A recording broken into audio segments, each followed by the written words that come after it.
Alors aujourd'hui, on se retrouve pour travailler, pour réviser les soustractions en colonne. Sauf qu'aujourd'hui, on ajoute une petite difficulté supplémentaire puisque dans les nombres, il y aura des centaines. D'accord? Alors, l'écureuil et Nina calculent aujourd'hui 428 moins 165. Et pour calculer cette opération, ils la posent, c'est-à-dire ils la mettent en colonne. Je te rappelle qu'une soustraction fonctionne comme une addition. On commence déjà par calculer la colonne des unités, puis la colonne des dizaines et enfin la colonne des centaines. Voici ce que dit l'écureuil. 8 unités moins 5 unités, 3 unités. 2 dizaines moins 6 dizaines, c'est impossible. Que peut-on faire? Nina répond. Moi, j'ai échangé une centaine contre 10 dizaines.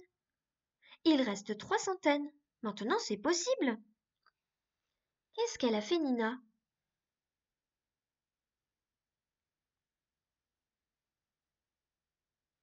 Eh bien, Nina, elle a simplement compris que dans 428, il y avait 2 boîtes que l'on voyait.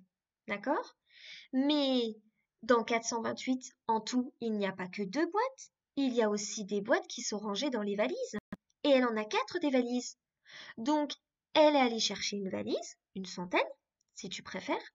Elle a ouvert cette valise et à l'intérieur de la valise, elle a trouvé 10 boîtes, 10 dizaines.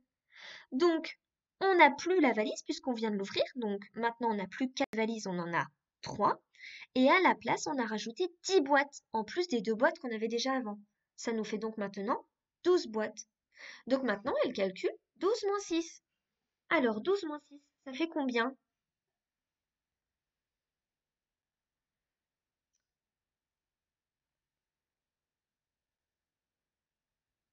12 moins 6, ça fait 6. D'accord?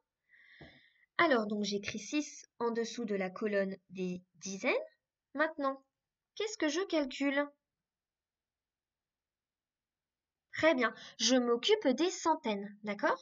Je n'ai plus que 3 valises dans 328, dans 428, puisque j'ai transformé une valise, pardon, et j'ai rajouté à la place 10 boîtes. Et ici, dans 165, j'ai une valise. Donc 3 moins 1, ça fait combien? 3 moins 1, c'est égal à 2. 428 moins 165, c'est égal à 263. Ce que Nina essaye de te faire comprendre aujourd'hui, à nouveau, c'est qu'il ne faut pas oublier que dans des dizaines, tu as des jetons que tu peux aller rechercher et dans les valises, tu as aussi des dizaines que tu peux aussi aller rechercher pour que l'opération puisse être possible. Alors, on va voir si tu as bien compris. Nous allons faire la première opération de l'exercice du dessous ensemble. D'accord? Alors, qu'est-ce que je commence par calculer en premier? Dis-moi. Très bien. Je calcule 9 moins 2. 9 moins 2. Est-ce que c'est possible? Très bien, oui, c'est possible. J'ai 9 bonbons, je peux très bien en prendre 2. Alors, 9 moins 2, ça fait combien? Ça fait 7, parce que 7 plus 2 est égal à 9. Ensuite, je m'occupe de la colonne des dizaines. J'ai 6 dizaines moins 8. J'ai 6 boîtes de 10 chocolats. Est-ce que je peux en manger 8 des boîtes? Non, exactement, c'est impossible. 6 est plus petit que 8, donc ce n'est pas possible. On ne peut pas prendre un nombre plus petit. Donc, qu'est-ce que je vais faire?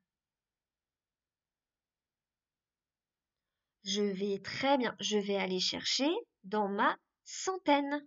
D'accord?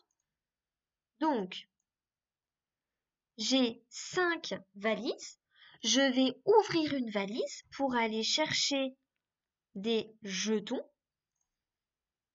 Donc pas pour aller chercher des jetons, pardon, pour aller chercher des boîtes. Oh, c'est très, très, très laid comme ça.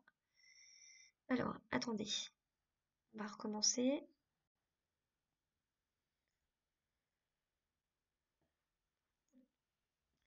Alors, donc, on recommence. Tac.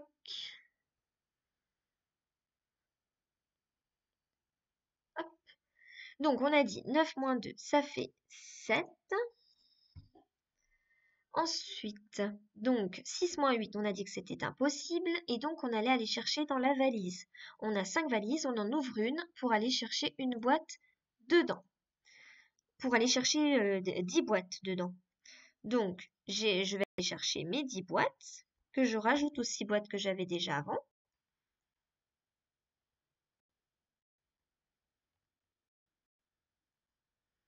Ça me fait donc 16 boîtes.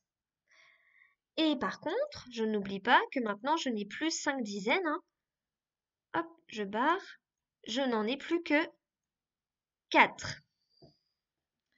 Donc, 16 moins 8, ça fait combien?